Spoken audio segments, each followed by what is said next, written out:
koe tātou, mai te whenua ki te moana. Moa ke tonu, ka whawhai tonu mātou, tuturu whakamaua kia tina. Kia kaha, kia maia, kia manoa nui tēnei wā. Kaua e pirau, he waka e ke noa, tuturu whakamaua kia tina, tina.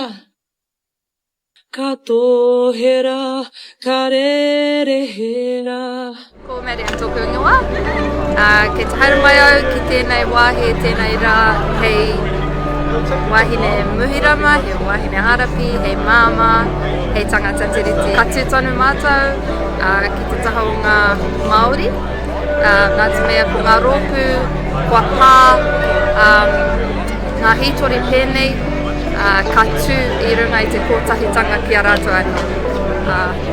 I tua atu, e hara taku aroha ki ngā iwi Māori, nā runga noa I a tawa ori te tanga, engari nā te manakitanga Māori I takutoa I ngā tangata tiriti katoa, tēnei ki au I tēnei motu.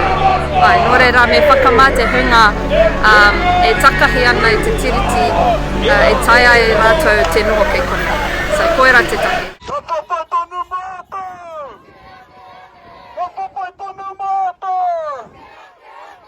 Toitū Te Tiriti!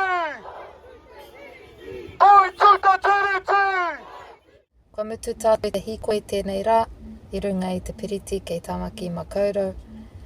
Pai rawa tēnei hikoi, kei te ngenge aku waiwai, engari kei te paitera, o te kaupapa. Anei, taku karere e pāna ki tēnei. Ki taku whakaaro, ki au nei, I runga I tēnei whenua, e rua ngā mea anake. He tangata whenua koe, he tangata tiriti koe rānei. Koea. Kei te mohi o mātou, he aha tēnei motu I tūai. E hara mātou I te kūare, no reira me whakamana I te tiriti. Ko taku karere ki te kāwanatanga, titiro atu ki te mautohe, me ata whakarongo ki ngā iwi, ki te iwi. I te mutunga, ko te mea tika he tika, ko te mea hapa he hapa. No reira me whakatika te tū. Ko te mea tino pauri, kua takahia te tiriti e te kāwanatanga mai te tīmatanga, mai te rā tuatahi. He mea pauri te kite, kei te takahia tonutia te tiriti tainua ki tēnei rā.